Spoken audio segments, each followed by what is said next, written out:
할렐루야. 오늘 이 아침에 새벽 예배 자리에 나오신 성도님들을 주님의 이름으로 축복하고 환영합니다. 함께 이 시간 기도하며 찬양의 자리, 예배의 자리로 나가도록 하겠습니다. 기도하겠습니다. 하나님, 오늘도 저희들을 주님의 품 안에 품어주시옵소서. 저희들 연약하고 부족하오니 주님 만지시고 이끄심 가운데 온전히 순종하며 나아가는 하루 되게 하여 주시옵소서. 오늘도 새일 행하실 주님, 우리를 향하여 주님께서 갖고 계신 계획을 이루시기를 간절히 원하오니 오늘도 우리 말씀하여 주시고 우리에게 은혜 허락하여 주시옵소서.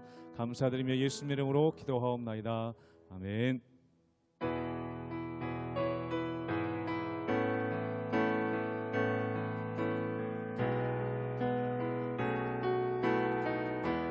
죄짐 맡은 우리 구주, 죄짐 맡은 우리 구주, 어찌 좋은 친구인지,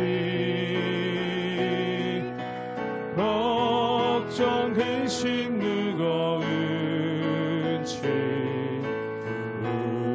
우리 주께 맡기. 처음 고백합니다. 죄짐 맡은 우리 구주, 죄짐 맡은 우리 구주, 어찌 좋은 친구인지,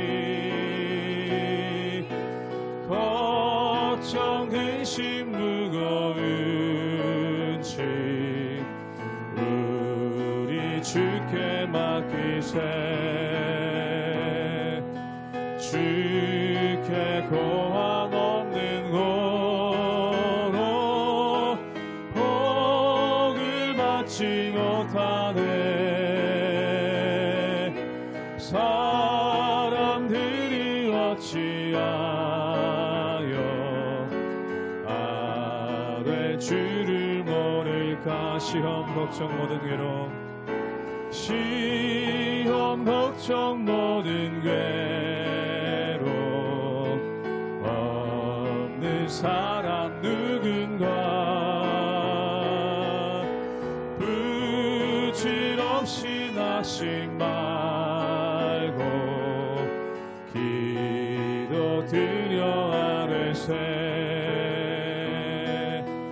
이런 진실하신 친구 찾아볼 수 있을까. 우리 약함 아시오니 어찌 아니하리까.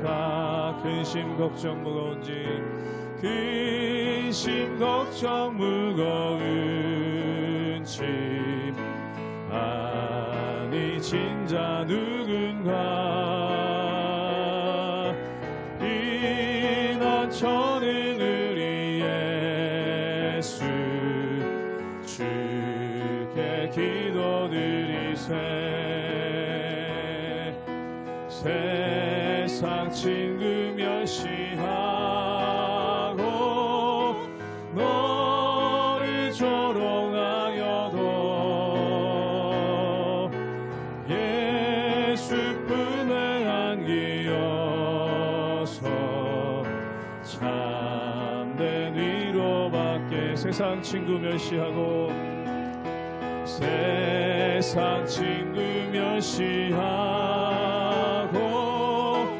너를 조롱하여도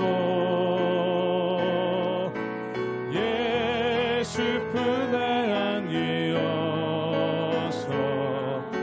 참된 위로받겠네.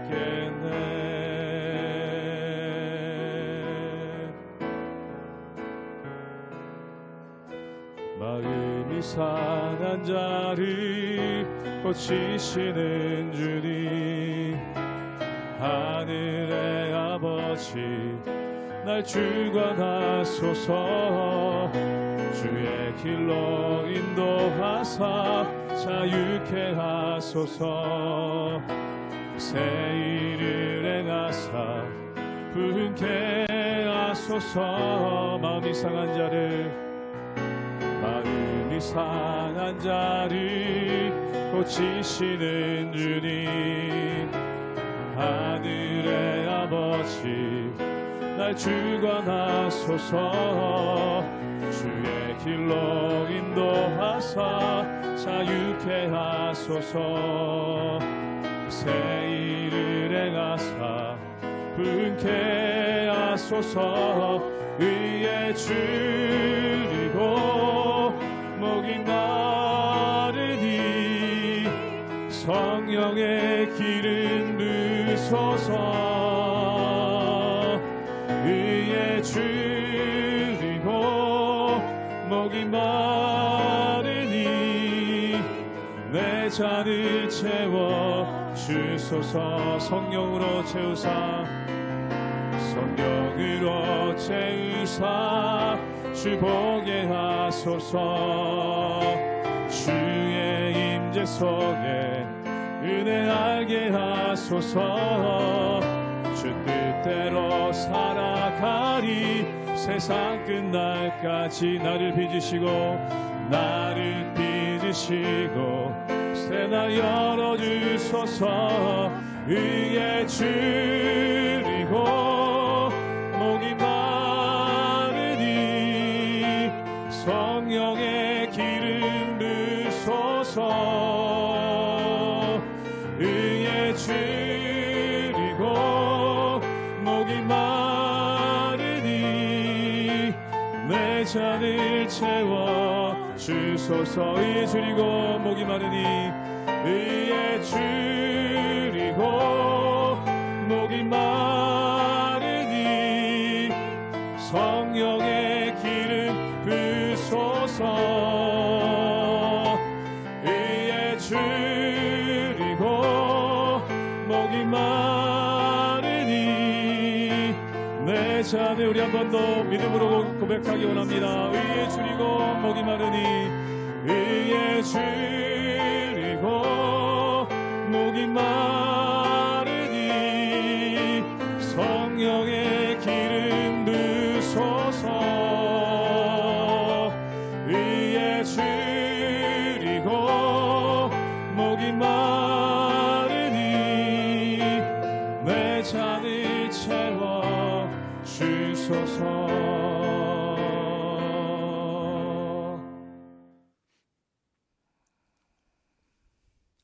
할렐루야. 우리 하나님의 은혜와 평강이 우리 성도님들 삶 가운데 날마다 가득하시기를 주님의 이름으로 축원합니다.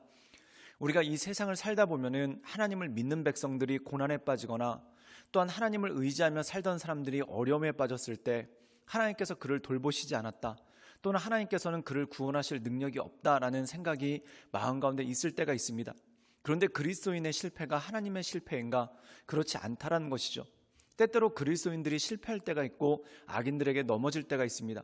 사랑하는 여러분, 우리가 창세기 말씀 가운데 보면은 요셉이 그 악한 형들 손에 팔려서 이집트로 팔려가는 그러한 모습이 있습니다. 근데 하나님은 거기서 침묵하고 계시죠. 그렇다면 하나님께서 불의하시기 때문에 불의한 자들을 용납하신 것이겠습니까? 그게 아니라는 것이죠. 그럼 하나님의 침묵에는 굉장히 큰 의미가 있고 결국 모든 것을 선으로 바꾸시는 하나님의 은혜가 그 가운데 있는 것입니다. 그렇기 때문에 우리가 우리의 삶을 살아가면서 내가 큰 실패를 경험했을 때 하나님이 나를 돕지 않으시는구나, 또한 내 삶 가운데 큰 환난이 있었을 때 하나님께서 나를 이끄실 능력이 없으신가 보다 라고 그렇게 낙심하거나 또한 단정짓는 것이 아니라 그 모든 것 가운데 하나님의 뜻이 있고 하나님의 계획이 있음을 알고 믿음 가운데 서는 것이 너무나 중요하다는 것입니다. 오늘 말씀 가운데 보면은 이 이스라엘 백성들이 블레셋에게 대패를 했습니다. 그리고 얼마나 크게 졌는지 본진에 있었던 하나님의 법궤마저 빼앗기게 되는 그러한 모습이 있습니다. 그럼 하나님께서 능력이 없으시기 때문에 전쟁에 진 것이겠습니까? 그게 아니라는 것이죠. 이 모든 것 안에 하나님의 뜻이 있고 하나님의 계획이 있다라는 것이죠.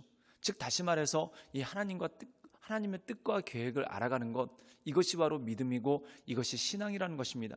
그래서 우리의 삶 가운데 뭔가 복잡하게 꼬여 있고 또한 풀리지 않는 어려움들이 우리 삶 가운데 있다 할지라도 낙심하지 않고 모든 것을 선하게 이끄시는 그 하나님만을 바라보며 하나님의 은혜 가운데 날마다 승리하며 나가시는 우리 모든 성도님들 되시기를 주님의 이름으로 축원합니다. 사무엘상 5장 1절에서 12절 말씀입니다. 블레셋 사람들이 하나님의 궤를 빼앗아 가지고 에베네셀에서부터 아스돗에 이르니라. 블레셋 사람들이 하나님의 궤를 가지고 다곤의 신전에 들어가서 다곤 곁에 두었더니 아스돗 사람들이 이튿날 일찍이 일어나 본즉 다곤이 여호와의 궤 앞에서 엎드러져 그 얼굴이 땅에 닿았는지라. 그들이 다곤을 일으켜 다시 그 자리에 세웠더니 그 이튿날 아침에 그들이 일찍이 일어나 본즉 다곤이 여호와의 궤 앞에서 또다시 엎드러져 얼굴이 땅에 닿았고 그 머리와 두 손목은 끊어져 문지방에 있고 다곤의 몸뚱이만 남았더라. 그러므로 다곤의 제사장들이나 다곤의 신전에 들어가는 자는 오늘까지 아스돗에 있는 다곤의 문지방을 밟지 아니하더라. 여호와의 손이 아스돗 사람에게 엄중히 더하사 독한 종기의 재앙으로 아스돗과 그 지역을 쳐서 망하게 하니 아스돗 사람들이 이를 보고 이르되 이스라엘 신의 궤를 우리와 함께 있지 못하게 할지라.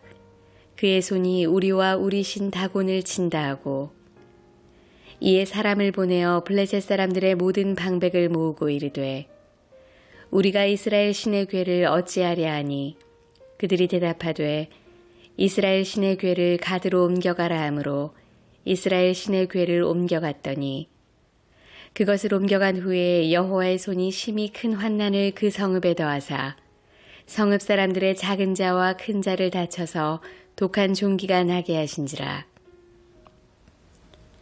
이에 그들이 하나님의 궤를 에그론으로 보내니라. 하나님의 궤가 에그론에 이른즉 에그론 사람들이 부르짖어 이르되 그들이 이스라엘 신의 궤를 우리에게로 가져다가 우리와 우리 백성을 죽이려 한다 하고 이에 사람을 보내어 블레셋 모든 방백을 모으고 이르되 이스라엘 신의 궤를 보내어 그 있던 곳으로 돌아가게 하고 우리와 우리 백성이 죽임당함을 면하게 하자 하니 이는 온 성읍이 사망의 환난을 당함이라. 거기서 하나님의 손이 엄중하심으로 죽지 아니한 사람들은 독한 종기로 치심을 당해 성읍의 부르짖음이 하늘에 사무쳤더라. 오늘 말씀 가운데 보면은 블레셋이 이스라엘 백성들을 크게 이깁니다. 그리고 나서 그들이 제사장들을 죽이고 하나님의 법궤를 빼앗아오는 그러한 장면이 있죠. 그런데 이들은 어떻게 생각을 했냐면 우리가 단지 이스라엘을 이긴 것이 아니라 우리가 믿는 신인 다곤이 이스라엘의 하나님 여호와를 이긴 것이다 라고 하면서 스스로 뿌듯해했다는 겁니다. 그래서 그들이 어떤 일을 행했습니까? 우리 함께 사무엘상 5장 2절의 말씀을 읽도록 하겠습니다. 제가 읽겠습니다. 블레셋 사람들이 하나님의 궤를 가지고 다곤의 신전에 들어가서 다곤 곁에 두었더니, 오늘 말씀 가운데 보면은 다곤의 신전에다가 하나님의 궤를 두었습니다. 그 의미는 무엇일까요? 전리품이라는 것이죠. 즉 자신들이 믿는 다곤신이 이스라엘의 하나님 여호와를 이겼다는 겁니다. 그래서 그것을 기념하기 위해서 다곤 신상 있는 데다가 이 전리품처럼 하나님의 법궤를 갖다 놓는 그러한 일들이 그 가운데 생겼다는 것이죠. 그런데 그 다음날 일어나 보니까 어떤 일이 생깁니까? 다곤 신상이 쓰러지고 그 손목이 꺾여 있는 그러한 모습이 그 가운데 생겼다는 것이죠. 즉 다시 말해서 하나님께서 다곤에게 진 것이 아니라는 것입니다. 그럼 이스라엘의 패배는 하나님의 패배가 아니라 또한 다곤의 승리가 아니라 그 안에 하나님의 뜻이 있고 하나님의 계획이 있다는 것이죠. 어리석은 사람들은 이스라엘의 패배를 하나님의 패배로 생각합니다. 그리고 자신들의 승리를, 이방인들의 승리를 어떤 이방신의 승리라고 생각한다는 것이죠. 절대 그것이 아니라는 것입니다. 결국 모든 것 안에는 하나님의 계획이 있습니다. 이스라엘의 패배는 무엇입니까?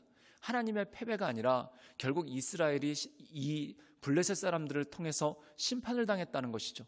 사랑하는 여러분, 지혜 있는 사람이면 이것을 어떻게 이해하겠습니까? 이스라엘이 심판당한 이유가 하나님께 불순종한 것 아니겠습니까? 그러면 나 역시 불순종할 때 심판당할 수 있다라는 것을 깨닫고 온전한 모습으로 살아가는 것, 이것이야말로 중요한 것 아니겠습니까? 우리가 이 세상을 살아가다가 나를 괴롭히는 악인이 심판을 당할 때가 있습니다. 또한 징계를 당할 때가 있습니다. 그때 우리 마음 가운데 속 시원하다 이렇게 생각할 수도 있겠죠. 그런데 마음 가운데 두려움이 와야 됩니다. 그 두려움이 뭐냐면 저 악인을 심판하신 하나님께서 내가 만약에 악을 행한다면 나 역시도 저렇게 심판당할 수 있겠구나 라는 그런 생각을 가지고 나 스스로를 겸비하고 조심하는 것이 너무나 중요하다는 것이죠. 근데 블레셋 사람들은 하나님께서 자신들을 심판의 도구로서 사용하신 것, 이것을 이해하지 못하고 마치 자신들이 하나님을 이긴 것처럼 그렇게 기고만장하다가 결국 그 마음이 꺾이게 되는 그런 모습이 있었다는 겁니다. 우리 함께 사무엘상 5장 7절의 말씀을 읽도록 하겠습니다. 제가 읽겠습니다. 아스돗 사람들이 이를 보고 이르되 이스라엘의 신의 궤를 우리와 함께 있지 못하게 할지니라. 그의 손이 우리와 우리 신 다곤을 친다 하고, 오늘 말씀 가운데 보면은 블레셋 사람들이 비로소 깨달았다는 것이죠. 즉 자신들이 믿는 다곤과 그리고 자신들이 이스라엘을 승리한 것이 아니라 이 이스라엘 백성들이 하나님께 심판당했다라는 것을 깨달았다는 것입니다. 그리고 자신들 역시 하나님을 두려워하지 않으면 심판당할 수 있다라는 것을 알았다는 것이죠.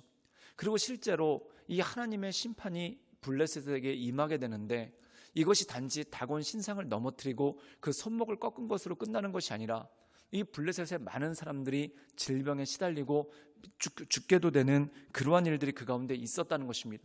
사랑하는 여러분, 하나님은 어떤 분이신가? 정의의 하나님이시고 심판의 하나님입니다. 이스라엘의 패배는 하나님의 패배가 아니라 이스라엘의 패배는 하나님의 심판이었다는 것이죠. 그러므로 우리 마음 가운데 악인들의 몰락을 바라볼 때 내가 저들과 이겼다가 아니라 저들이 악을 행했기 때문에 하나님께 심판당했다. 그러므로 나도 악을 행하지 않고 하나님 보시기에 온전함으로 살려고 애써야 되겠구나라는 태도를 갖는 것이 바로 온전한 모습이고 온전한 태도라는 것이죠. 그러므로 그 하나님을 바라보며 하나님의 은혜 가운데 날마다 승리함으로 그 인도하신 가운데 나가시는 우리 모든 성도님들 되시기를 주님의 이름으로 축원합니다. 함께 기도하겠습니다. 늘 언제나 살아서 역사하신 주님, 우리가 날마다 주님만을 바라보며 하나님의 은혜 가운데 그 인도하신 가운데 나갑니다. 날마다 우리의 마음을 강건케 하시고 또한 우리의 마음을 온전케 하셔서 주님께서 주시는 온전한 마음으로, 또한 주님께서 주시는 새 힘으로 우리가 날마다 하나님의 은혜 가운데 걸어갈 수 있도록 주여 도와주시고 주님 역사하여 주시옵소서. 주님께 모든 걸 부탁드려오며 살아서 역사하시는 주 예수 그리스도의 이름으로 감사하며 기도드리옵나이다. 아멘.